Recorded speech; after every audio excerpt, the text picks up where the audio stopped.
Olha só, o marqueteiro, na verdade, o estrategista político do Ratinho Júnior está dizendo que o Flávio Bolsonaro pode ganhar no primeiro turno porque ele é uma folha em branco. Bom, ele não é uma folha totalmente em branco, porque o próprio nome Bolsonaro tem um peso nisso daí, ninguém esconde isso, né? Mas, de fato, isso é um ponto que ele está colocando que eu falo para vocês que é importante de fato. Qualquer crítica que o Lula faça ao Bolsonaro é o Bolsonaro pai. O Flávio Bolsonaro não é necessariamente o Bolsonaro pai.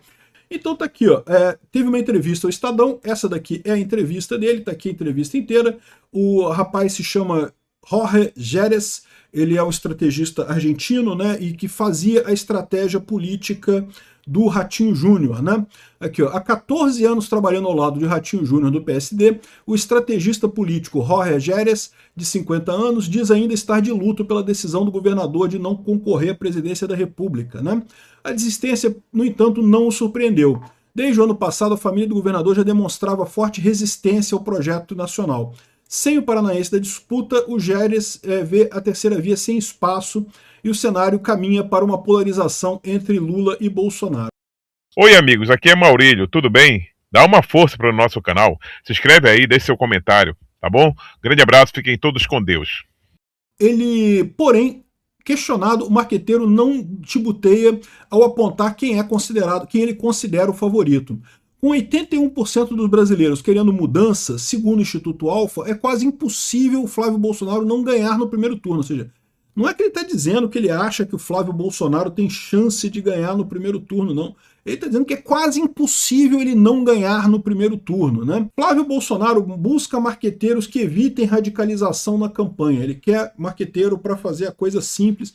E ele está certo nisso. Eu já falei para vocês, ele está certíssimo. O pessoal da direita vai votar no Flávio de qualquer jeito. Ah, mas tem briga na direita, estão brigando daqui, brigando. Cara, isso é irrelevante, bicho. Eu fico me perguntando se esse pessoal não tem alguma estratégia para essa briga do pessoal na direita, tá? De repente a estratégia do Eduardo com o Nicolas, ele, eu brigo com você, você briga. Você sabe que entre o youtuber tem isso também, tá? Mas eu já combinei, pô, vamos fazer uma brigazinha aqui na internet, dá audiência, cara. Dá audiência, de briga aqui, eu falo um negócio aqui, você fala um negócio aí, a gente, porra, faz um negócio e cresce a audiência dos dois. Eu tô começando a achar que é isso que o pessoal tá fazendo entre o Nicolas e o Eduardo Bolsonaro, tá? Porque a verdade é que não tem lógica nenhuma essa briga, só pode ser isso daí, né? Mas isso não interessa. O pessoal da direita vai votar no Flávio Bolsonaro, já vai de qualquer jeito. O desafio da eleição é conquistar o pessoal do centro.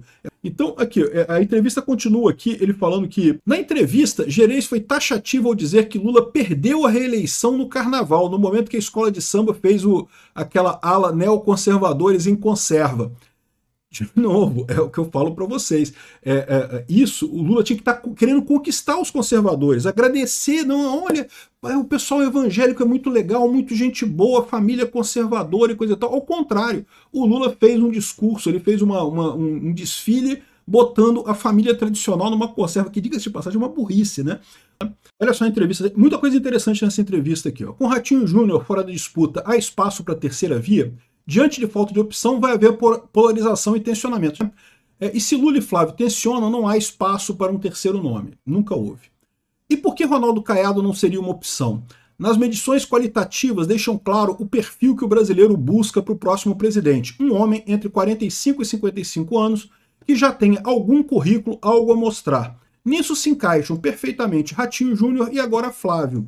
Não estou enxergando outro. Não acredito que o brasileiro trocaria Lula por um Caiado, mas poderia trocá-lo por um jovem. Se o cenário é de polarização, a tendência é de continuidade com Lula ou de mudança com Flávio. Há um desejo por mudança. No carnaval, eu me lembro que estava em casa com a minha família quando vi aquilo. Acadêmico de Niterói retratar a família em conserva em uma das suas aulas. Eu falei, o presidente acabou de perder a eleição.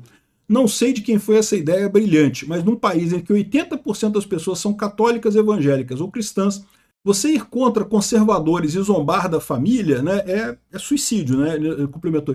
E não falo nem de um tipo de família, você tem pelo menos 8 tipos de família, e a tipologia aumenta cada vez mais, né? A família que é o pai sozinho, a mãe sozinha, não sei o que lá, família sem filhos, não sei o que lá. Mas é família. E eles falavam família em conserva, não falavam nem família tradicional em conserva, né? Acho que naquele dia o Lula perdeu a eleição. E agora a percentagem de pessoas que enxergam a necessidade de mudança está em 81%.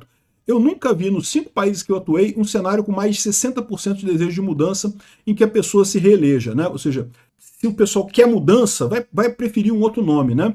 O governo Lula costuma destacar a melhora de alguns indicadores econômicos, né? Como o motivo para se reeleger, né? Ele fala que são vários problemas. No começo no carnaval, o Lula vinha melhorando sua aprovação até surgir aquela ideia dos neoconservadores em conserva. Depois você tem o escândalo do INSS e do Banco Master, que somam o aumento de custo de vida da população. O governo pode falar em melhora de indicadores econômicos, mas há um problema de percepção da realidade.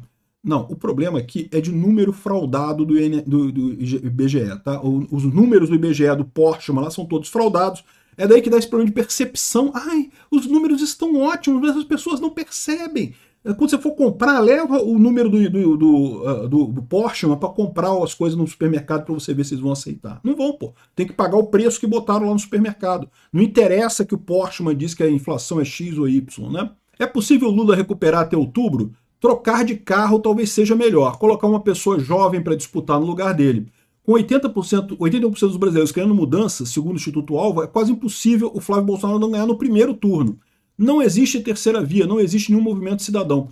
Isso é um ponto que eu também estou pensando nisso, né? Veja, tem alguns candidatos além do Flávio e do Lula, tá? Mas é muito possível que chegando perto da eleição vai haver o risco do Lula ganhar no primeiro turno ou o risco do Flávio ganhar no primeiro turno. E nessa situação, o voto útil passa a ser muito interessante. Tipo assim, eu gosto do Zema. Eu adoraria, eu não vou votar no Zema não, tá? Mas eu gosto do Zema. Eu poderia pensar em votar no Zema no primeiro turno e deixar para votar no Flávio só no segundo turno. Mas se chegar perto da eleição e eu ver que, caramba, tá arriscado essa eleição ser resolvida no primeiro turno, eu não vou votar no Zema não, vou votar no Flávio. Porque antes de mais nada, eu não quero que o Lula ganhe.